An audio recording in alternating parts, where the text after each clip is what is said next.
Hey, Armand here with your forecast for May of 2019. Needless to say, of course, there's not a lot you can say about an entire month, so you may want to subscribe to this channel to pick up the weekly forecasts. That's a pretty handy thing. You may want to go to my Facebook page, Integral Astrology, and that's a great way to get daily forecasts. And you might want to go to armanddiaz.com. I know you want to go to armanddiaz.com and sign up for the weekly forecasts or the monthly newsletter. The thing about written forecasts is that while they take a little bit longer, you can refer to them throughout the week or the month, and I tend to put in more specific times. I'm not going to go into a lot of detail about things for May, but there's a lot happening this month. Among other things, the Saturn-Pluto conjunction is getting closer and closer. Now, there's a lot to say about this conjunction. In fact, there's an upcoming video, another good reason to subscribe to this channel so you don't miss that, an upcoming video about the Saturn-Pluto conjunction, but it's about major changes and it's about letting go of a lot of stuff or losing a lot of stuff. Letting go is a little bit charitable.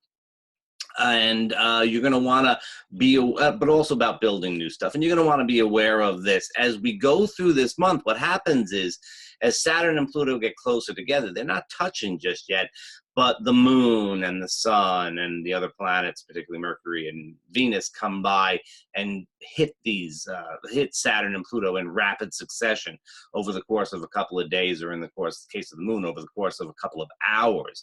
And so what happens is we get to feel this Saturn-Pluto energy a good 8 or 9 months before it's actually exact. Okay, so let's get started with May. It's a very busy month. It's a very potentially productive month. It has a lot of opportunities. The way I would look at it is, if you thought that the early part of the year was kind of dragging and going a little too slow, you may say, wow, things are going very fast this month. This month corresponds pretty well to the lunar cycle. We have a new moon in Taurus on May 4th, Saturday, May 4th, and that is the kind of new moon where it is great to be thinking about where you are needing to ground yourself, where you need to get into your physical reality. It's great for things having to do with the body. It is great for things having to do with finances and just your general material situation. It's a very physical new moon. It's a great time for any new diet or exercise program.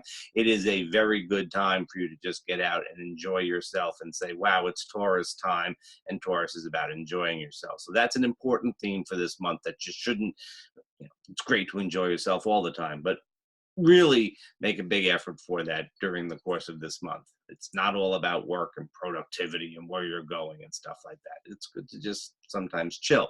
It would be great to chill at the new moon as you set your intentions for going forward. However, just a day later, Mars opposes Jupiter on the 5th. Cinco de Mayo. Well, it's a great day for partying, even if it is the new moon and so relatively quiet, because Mars Jupiter opposition seems to me like it would be a time for having some fun. People will be driving very fast, so be very careful about that.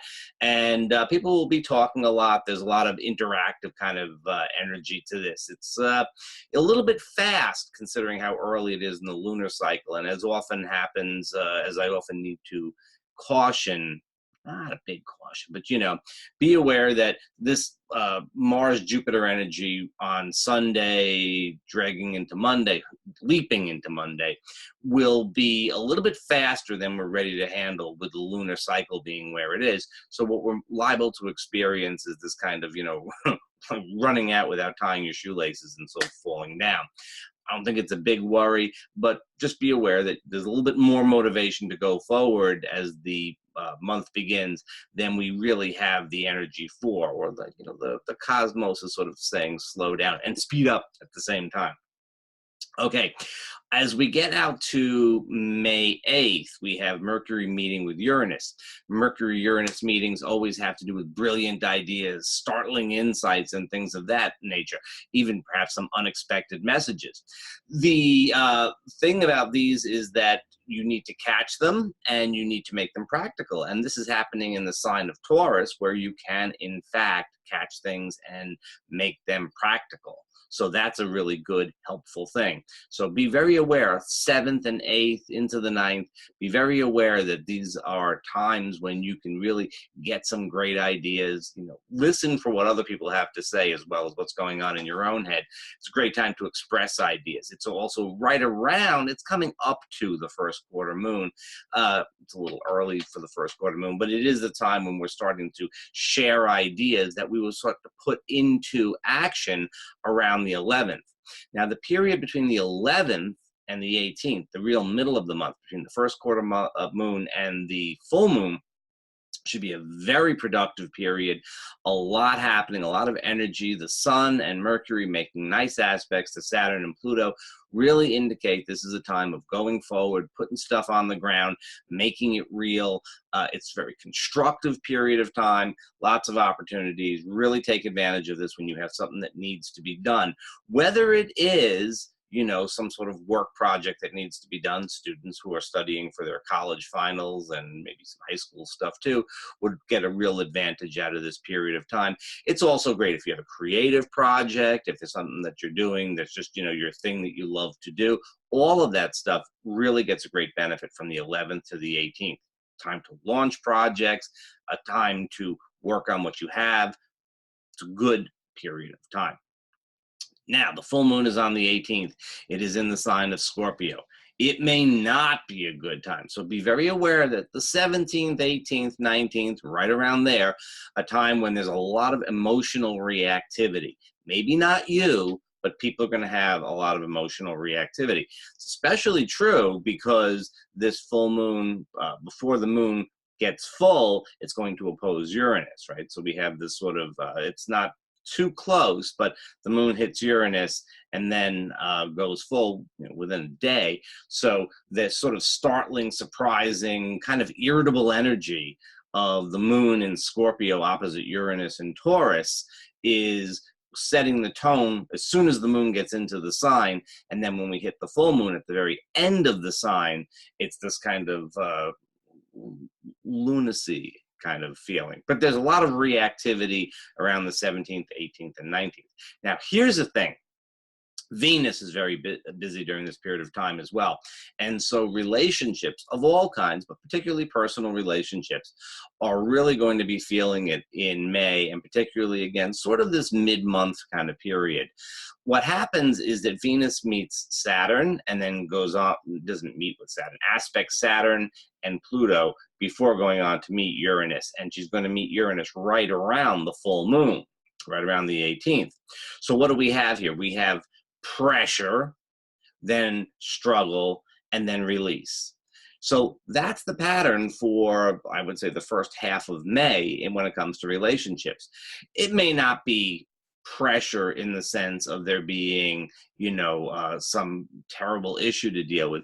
But when Venus is coming near Saturn, we tend to have a feeling that we're making decisions, that we have to do something, that we need to decide, that we need to commit to a path, or we need to break away from a path.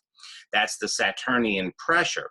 Then comes the Plutonian struggle. After we think we've made up our mind, or after we're ready to get moving, then there's a struggle. We have to implement it. We may be struggling with ourselves. We may be struggling with others.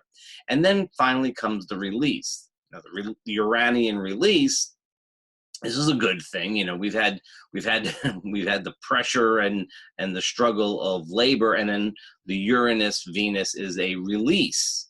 And that's pretty good. But it does come at this full moon in Scorpio, where there's liable to be a lot of emotionality, a lot of anger that gets triggered for some folks, a lot of uncertainty, and just general kind of tension release type of thing that may or may not relate to the actual issue that you're talking about. In other words, whatever the personal thing is, whatever the actual relationship issue that's been worked on all month, it may turn out to be the case that other stuff gets brought up with it.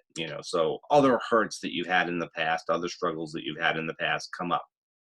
And you don't really want to project them onto your current situation if you can possibly avoid it. But be aware that this point in time, right around the full moon on the 18th, could be a time when folks are ready to either, I mean, it's a sort of break up or get together kind of energy. Now, if you're not in the midst of some sort of struggle, and most people won't be, if your relationships are not in some vulnerable place, if you don't have a big issue to work out, if it's not a matter of greater commitment, if it's not a matter of leaving each other, if it's just, things are just sort of bopping along, I would say that, the early part of the month still has a somewhat serious vibe to it.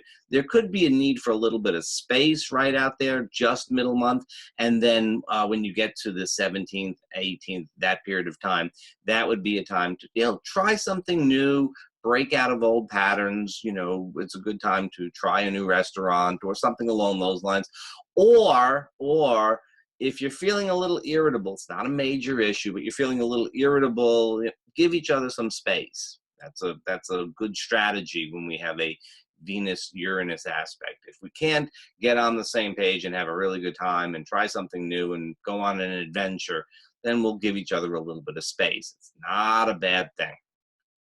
As the month ends, things come into a different sort of alignment, and Jupiter and Uranus get very, very busy towards the end of the month. And for that period of time, the emphasis is going to be on new ideas, creativity, trying something new, but this time in the mind. It's a time to explore and figure out what new possibilities are. It's a great time for meditation. It's a great time for going on a kind of retreat. After a month where you've been kind of busy and done a lot of things, take the end of the month to sort of chill out and just sort of let things flow. It's not a great time to put on a lot of pressure. The moon will be waning, and as you get really towards the end of the month, it'll really, really be waning. It's not a good time for pressure pushing forward. It's a good time to step back and kind of enjoy things for a little bit. Not that you shouldn't enjoy things all month long. I'm just saying. Okay, I will see you soon. And don't forget to sign up for the weekly forecast. And I'll be putting out a Saturn-Pluto video pretty soon. I would put it out right away, as a matter of fact, but I don't want to conflict with the monthly and weekly forecast. So probably in about a week, a Saturn-Pluto video, and if you're subscribed, you don't even have to come back and look for it. I will see you soon. Bye-bye.